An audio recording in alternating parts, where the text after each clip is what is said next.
वैसे पेशेंट्स हैं जिनको मॉनिटर्ड केयर चाहिए होता है, ऑक्सीजन भी चाहिए हो सकता है, सक्शन भी चाहिए हो सकता है, कभी कभी दवाएं भी चाहिए हो सकती हैं, antibiotics, life saving condition, critical illness के लिए, लेकिन उनको उतना भी नर्सिंग अटेंशन नहीं चाहिए। तो रेशियो के हिसाब से ये डिसाइडेड है। अगर एक नर्स 3, 4, 5 पेशेंट्स को देख रहे हैं तो ये प्रोग्रेसिव केयर यूनिट है। कई बार हमारे पोस्ट ऑपरेटिव पेशेंट्स भी यहाँ डायरेक्टली आ रहे हैं। इसमें मल्टीपल बेड्स हैं, हम लोगों ने इनको क्यूबिकल की तरह बना दिया है, कर्टन क्यूबिकल, ये कॉस्ट को कट करने के लिए। बट आप जैसा देख सकते हो कि इसका सेटअप ओवरऑल ऐसा है जैसा आप किसी हाई एंड जगह पे जाओगे। इस पर चार्जेस बहुत लो रखे हैं हम लोगों ने, लेकिन इसका सेटअप ऐसा है कि हम पेशेंट्स को यूजुअली वो केयर प्रोवाइड कर सकें। यहाँ पे पेशेंट्स हैं, हमारे हेड नर्स हैं, यहाँ पे अशरफ जी हैं, जैनब है, बलराम जी हैं, बहुत नया यंग ट्रेनी आए हैं, बहुत अच्छे चैंपियन की तरह। केव कह लीजिए इसको, इसी गुफा में ये नर्सेज रहते हैं ताकि हर टाइम अवेलेबल है पेशेंट को देखने के लिए। ये बड़ा वाइट बोर्ड है जिसपे कि पेशेंट्स के पास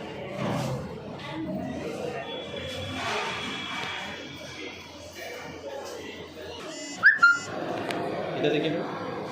क्या नाम हुआ मैम आपका? मेरा नाम मोनाक्षा हुआ। अच्छा मैम, यहाँ पर मैं आप केयर टेकर में हैं और जनरल वार्ड का केयर टेकर हेड नर्स के रूप में काम कर रही हैं। क्या लगता है कि यहाँ पे जो जितने मरीज होते हैं, मरीज लोगों को ट्रीट करना और उनको जान पाना, मतलब कैसा लगता है? अच्छा लगता है। यहाँ पे हर तरह के पेशेंट आते हैं, मेडिकल भी होते हैं, सर्जिकल भी होते हैं, और बहुत दूर दूर से लोग आ रहे होते हैं और यहाँ अच्छे होते जा रहे होते हैं। पेशेंट बहुत ट्रस्ट करते हैं, वो जाते हैं, दूसरे लोगों को भी बताते हैं और वो लोग भी यहाँ पे आते हैं। मैम, ऐसा देखा जाता है और माना जाता है कि डॉक्टर के बाद अगर कोई दूसरा है तो नर्सेस को ही जो है सो माना जाता है। तो आप लोगों का कितना सहभागी हो पाता है, मतलब पेशेंट लोग को ट्रीट करने के दौरान? हम लोग कोशिश करते हैं जितना से जितना हो सके हम पेशेंट को पूरी तरह हेल्प करें हर चीज़ में, और हमारी तरफ से पूरी कोशिश रहती है कि उनका कोई भी कंप्लेंट नहीं हो, कुछ भी नहीं हो। जितना हम उनको कर सकते हैं उतना कर। हर वक्त यहाँ पर 24 आवर्स सारे लोग अवेलेबल होते हैं। हमारे जो डॉक्टर हैं वो भी हर वक्त अवेलेबल होते हैं पेशेंट के लिए, और जितने भी नर्सेज हैं वो बहुत अच्छे हैं, सारे पेशेंट से बहुत अच्छे से बात करते हैं। इनफैक्ट क्लिनिक वाले जो स्वीपर लोग हैं वो लोग बहुत अच्छे हैं, सारे लोग बहुत अच्छे से करते हैं पेशेंट का केयर।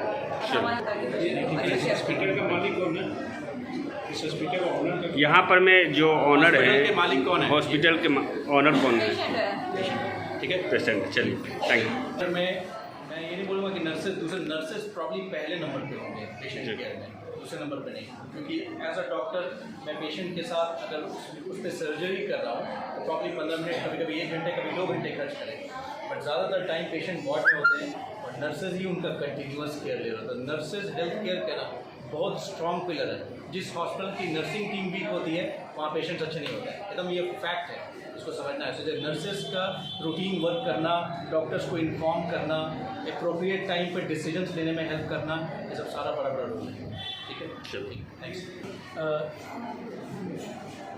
कम्युनिकेशन कैसे टीम के साथ रहना चाहिए, क्योंकि इन हॉस्पिटल कई बार मल्टीपल डिफरेंट डॉक्टर्स आ रहे होते हैं, जा रहे होते हैं, पेशेंट्स को देख रहे होते हैं, मल्टीपल डिफरेंट शिफ्ट्स हो रहे होते हैं, तो इसलिए एक कॉमन कम्युनिकेशन ग्राउंड होना चाहिए। तो हम लोगों ने ये वाइट बोर्ड का कॉन्सेप्ट रखा है, बहुत सिंपल कॉन्सेप्ट है और भी जगहों पे इस्तेमाल हो रहा होता है। इस वाइट बोर्ड पे पेशेंट का सारा केयर प्लान लिखा रहता है, डायग्नोसिस लिखी रहती है, कौन कौन सी दवाएं पेशेंट को देना है, और केयर में कोई इंपॉर्टेंट एलिमेंट है उस दिन के लिए तो वो भी लिखा होता है, ताकि जब भी नर्सेज राउंड भी कर रहे हैं तो बोर्ड को देख रहे होते हैं ताकि देख लें कि कुछ मिस तो नहीं हो रहा है।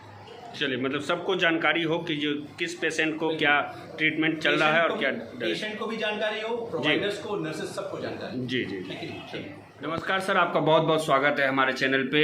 भिकना पहाड़ी पे एजाज क्लिनिक में अभी हम आए हुए हैं और यहाँ के संचालक आप हैं, और आपसे ये जानना चाहेंगे सर कि ये अस्पताल कब से है और किस तरीके से यहाँ पे लोगों का इलाज किया जाता है, क्या कुछ सुविधाएं दी जाती है लोगों को। अपना परिचय सबसे पहले सर दीजिए। ठीक, मैं डॉक्टर शहजाद नैयर, एजाज क्लिनिक में एक general surgeon and gastrointestinal surgeon हूँ और sort of advance laparoscopic surgeon भी हूँ।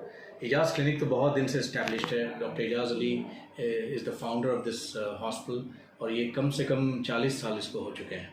लेकिन मैंने इस जगह को ज्वाइन करा है 2017 अगस्त सितंबर के रेंज में। और ये हॉस्पिटल स्पेशलाइज करता है मल्टीपल गैस्ट्रोइंटेस्टिनल डिजीज़ेस जैसे कि gall bladder, appendix, colon cancer, stomach ulcer, small bowel cancer, uterus संबंधी इश्यूज में भी डील करता है। ये ओवेरियन संबंधी इश्यूज में डील करता है। एक्यूट इमरजेंसी, सर्जिकल इमरजेंसीज जैसे रप्चर्ड अपेंडिक्स, फटा हुआ अपेंडिक्स, रप्चर्ड गॉल ब्लैडर, रप्चर्ड आंत फट गई है किसी पेशेंट की, सिक हो गए हैं, हर्निया फंस गया है, और कॉम्प्लेक्स हर्नियाज जो कि बहुत जगह पे फेल कर चुके हैं वैसे हर्निया, तो उस पर भी डील करते हैं हमारा हॉस्पिटल।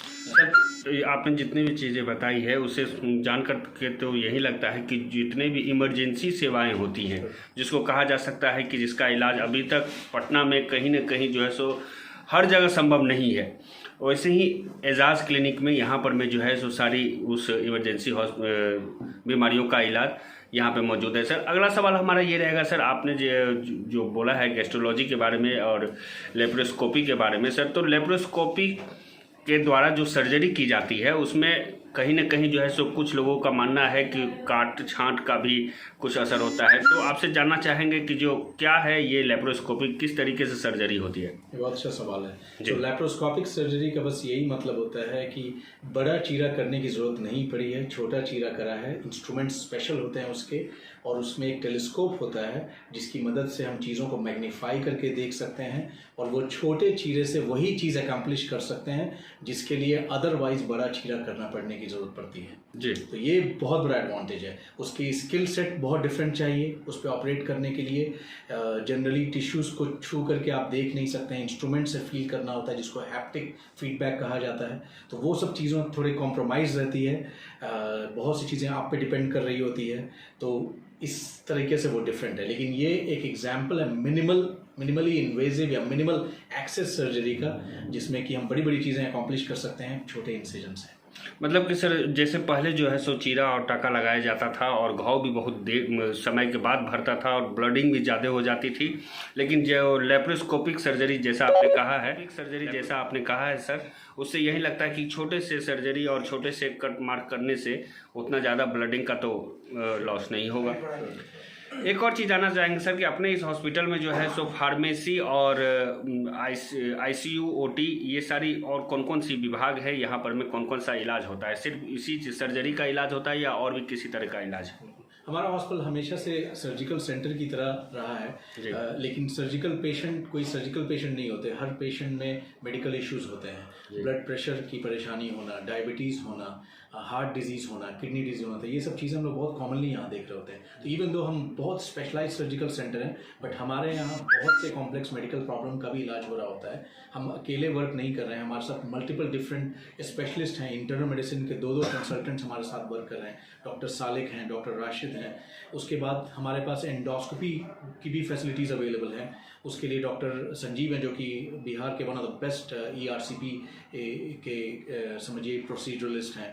उसके बाद हमारे साथ दो अमेजिंग यूरोलॉजिस्ट एसोसिएटेड हैं, और यूरोलॉजी के सारे procedures, kidney stone, ureter, kidney के आगे की नली में फंसा हुआ स्टोन, ये सब की इमरजेंसी सर्जरी भी और इन सब की इलेक्टिव सर्जरी भी यहाँ हो रही होती है। जैसे आपने पूछा कि ICU के बारे में, तो हमारे यहाँ दो तरह का सेटअप है। प्रोग्रेसिव केयर यूनिट, ऐसे पेशेंट जिनको मॉनिटरिंग चाहिए होती है, ऑक्सीजन चाहिए, सक्शन चाहिए, क्लोज मॉनिटरिंग चाहिए, वो भी फैसिलिटीज हमारे पास अवेलेबल है। अच्छा। और ICU इंटेंसिव केयर यूनिट, जिसमें कि 1-on-1 नर्सेज 1-on-1 चाहिए पेशेंट के, वो भी फैसिलिटीज हमारे यहाँ अवेलेबल है। अगर पेशेंट सेप्सिस में हमारे पास आए, ज़्यादातर पेशेंट हमारे पास सेप्सिस जिनको ICU केयर चाहिए होता है, उनको कभी कभी वेंटिलेटर चाहिए, उनको मल्टीपल ब्लड प्रेशर मेंटेन करने के लिए लिए दवाएं चाहिए होती है, जिनको norepinephrine, vasopressin, dopamine, multiple different steroids, इन पेशेंट्स को इन पर भी डालना पड़ता है, तो वो भी फैसिलिटीज़ हमारे यहाँ बहुत आराम से अवेलेबल हैं और हम डे टू डे बेसिस पे इस तरह के पेशेंट्स को मैनेज कर रहे हैं।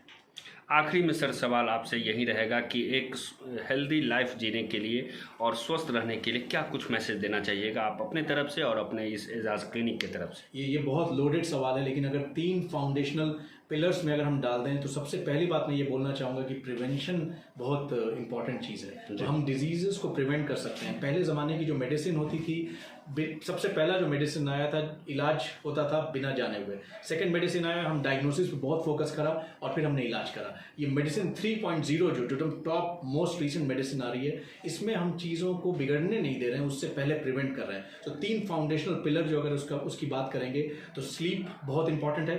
7 से 8 घंटे की अनइंटरप्टेड स्लीप बहुत ज़रूरी है हर इंसान को। दूसरी चीज़ एक्सरसाइज करना चाहिए और तीसरी चीज़ है न्यूट्रिशन।